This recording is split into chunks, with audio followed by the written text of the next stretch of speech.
અમદાવાદના રિવરફ્રન્ટ પર ગઈકાલે ભાજપનું બૂથ સંમેલન ચાલી રહ્યું હતું. એ દરમિયાન અચાનક પ્રદેશ પ્રમુખ સી.આર. પાટીલને કોઈકનો અગત્યનો ફોન આવ્યો હતો. ફોન પર થોડી વાત કર્યા પછી અચાનક સી.આર. પાટીલ ખુરશી પરથી ઊભા થયા હતા અને મુખ્યમંત્રી ભૂપેન્દ્ર પટેલના કાનમાં કંઈક વાત કરીને નીકળી ગયા હતા. તેમની અચાનક નીકળી જવાની ઘટનાથી ઉપસ્થિત કાર્યકરોમાં ગણગણાટ જોવા મળ્યો હતો.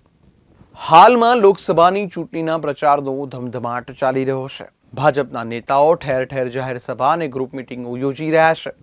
તેવી જ એક મિટિંગ ગઈકાલે અમદાવાદના રિવરફ્રન્ટ ખાતે મળી હતી. આ મિટિંગ બૂથ સંમેલનની હતી, જેમાં પ્રદેશ પ્રમુખ સી.આર. પાટીલ અને રાજ્યના મુખ્યમંત્રી ભૂપેન્દ્ર પટેલ ઉપસ્થિત હતા.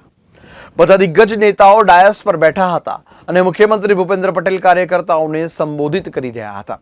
અને તે સમયે અચાનક પ્રદેશ પ્રમુખ સી.આર. પાટીલને કોઈકનો ફોન આવ્યો હતો.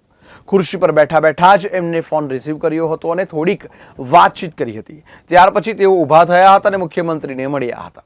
ચાલુ ભાષણે મુખ્યમંત્રીના કાનમાં તેમણે કશું કહ્યું હતું અને ત્યાર પછી તેઓ કાર્યક્રમ છોડીને નીકળી ગયા હતા.